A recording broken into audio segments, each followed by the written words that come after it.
The repairman had fixed hundreds of hardwood floors across Oregon. Most jobs lasted only a few hours. This one changed his life forever. When Emily Carter quietly smiled and said, "I use a wheelchair, so please don't move anything without asking me first," Daniel Brooks simply nodded. To him, it sounded like a routine request from a homeowner who wanted to feel comfortable in her own space. He thought it was just another repair call.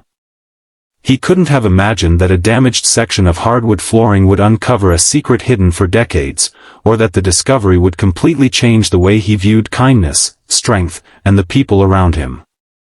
Daniel had spent over 20 years repairing hardwood floors throughout Portland, Oregon.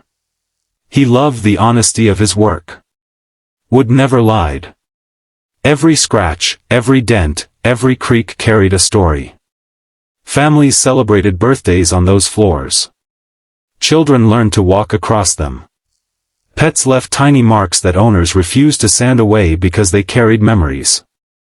He often joked that he could tell what kind of family lived in a house simply by looking at its floors. His wife, Rachel, laughed every time he said it. "You understand houses better than people," she would tease. Daniel usually smiled and shrugged. Maybe she was right. On a rainy Tuesday morning, his phone rang while he was loading tools into his truck. "Brooks Flooring Repair." A calm voice answered. "Hello, my name is Emily Carter. A section of my hardwood floor has suddenly started lifting, and someone recommended your company." Daniel checked his schedule. "I can be there tomorrow afternoon." "That would be wonderful. Thank you." Her voice sounded polite but slightly tired. Nothing about the conversation seemed unusual. The following afternoon, Daniel pulled into the driveway of a beautiful contemporary home surrounded by tall pine trees. The house wasn't flashy.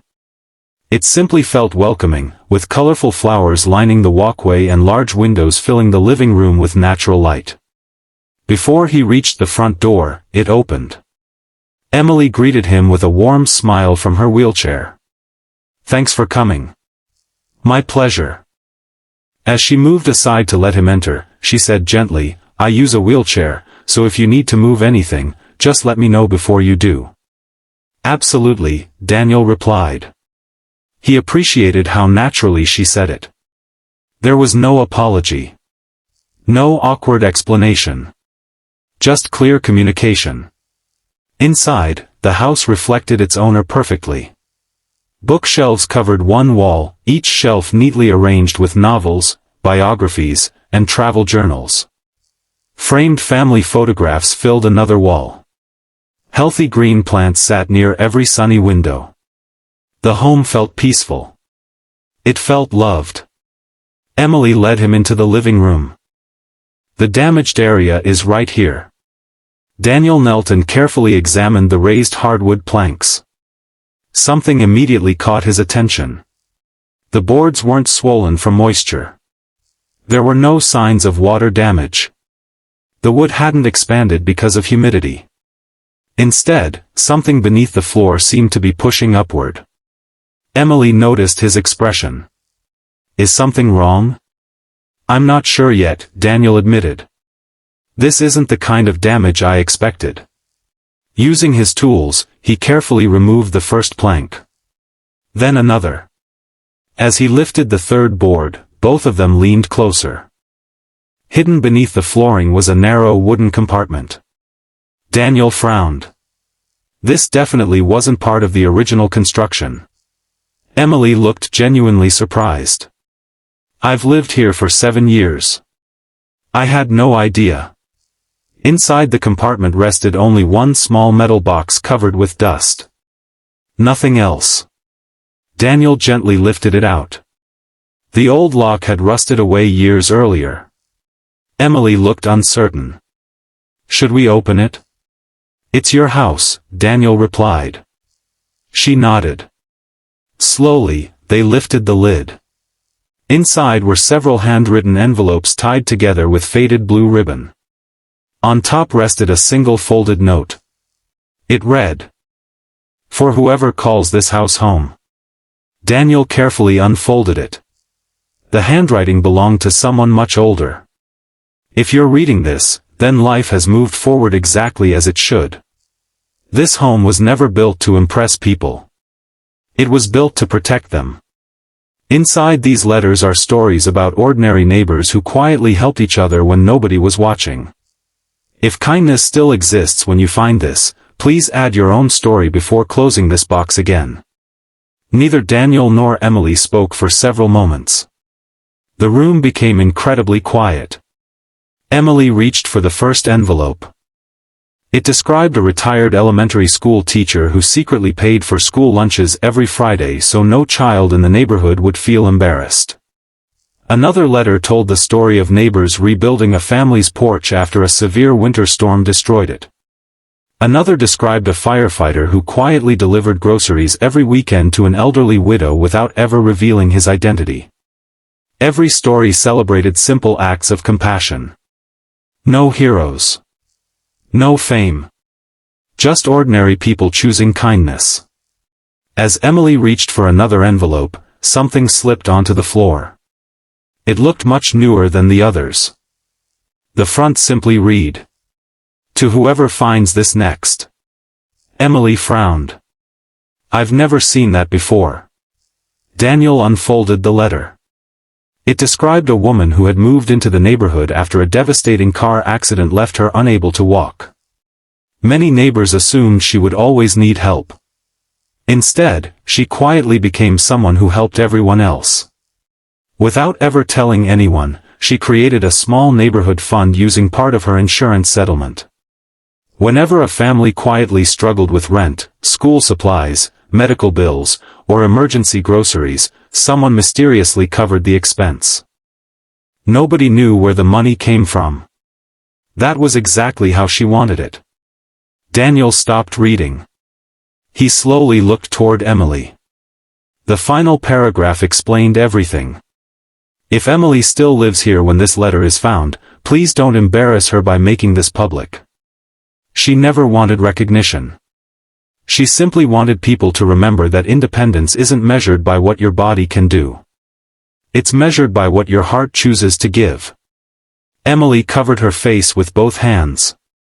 "Oh no." Daniel smiled softly. "It was you." She laughed nervously. "I asked everyone to keep it secret." After taking a deep breath, Emily looked out the window. "After my accident, people constantly felt sorry for me. They wanted to help all the time, and I appreciated every bit of it. But after a while, I realized something." Daniel listened quietly. "I didn't want my entire identity to become someone who only received kindness." She smiled. "I wanted to give it too." She explained that after her recovery, she invested part of her settlement money. Every year, the returns funded anonymous acts of generosity throughout the community. "I never wanted people thanking me," she said. "I wanted them believing that good people still exist."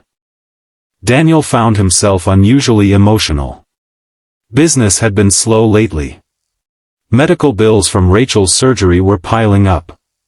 His daughter had just started college. Every day he worried about keeping everything together. Looking at Emily, he realized strength wasn't always about carrying heavy burdens alone. Sometimes strength meant quietly helping someone else carry theirs. Daniel finished repairing the damaged floor. Before replacing the final plank, Emily picked up a blank sheet of paper. "I think this box deserves another story." She began writing about Daniel. She described a repairman who never treated her differently because of her wheelchair. Someone who listened before making assumptions. Someone who respected her home and her independence from the moment he arrived. When she finished, she folded the page and placed it inside the box. Then she handed Daniel another blank sheet. "Your turn." He smiled. "I think I know exactly who I'll write about." He wrote about Rachel. About the woman who believed in him when business struggled. The woman who reminded him every morning that success wasn't measured by money but by character. Together they placed the new letters inside the box before closing it. Weeks later, Daniel couldn't stop thinking about what he had found. He decided to start something simple. After every repair job, he left customers with a handwritten card that read, "Tell someone they've made your life better." There was no business advertisement. No request for reviews. Just one sentence. Months passed. Customers began calling him, not because of flooring, but because of those little cards. One reunited two brothers after years without speaking. Another inspired a high school senior to thank the teacher who had quietly believed in him. A widower finally told his next-door neighbor how much their weekly conversations had meant after losing his wife. Daniel realized kindness traveled much farther than anyone could ever measure. 1 year later, Emily invited him back to her house. This time there was nothing to repair. Neighbors filled the living room carrying sealed envelopes. Teachers, mechanics, nurses, students, parents, retirees. Each person brought one anonymous story about kindness they had witnessed or experienced. The old metal box had become too small. Someone had handcrafted a beautiful wooden chest instead. Engraved on its lid were simple words. Every home becomes stronger when kindness lives inside it. As Daniel prepared to leave, he looked at Emily. "You know," he said with a smile, "I came here thinking I was fixing damaged flooring." Emily laughed softly. "And instead? You repaired something inside me." She smiled at the neighbors talking, laughing, and sharing stories around the room. "I think we all repaired a little piece of each other." Driving home beneath the golden colors of the setting sun, Daniel realized his problems hadn't disappeared. The bills were still there. Life would still be challenging tomorrow. But hope somehow felt heavier than worry. Because he had learned that kindness doesn't always arrive through dramatic moments.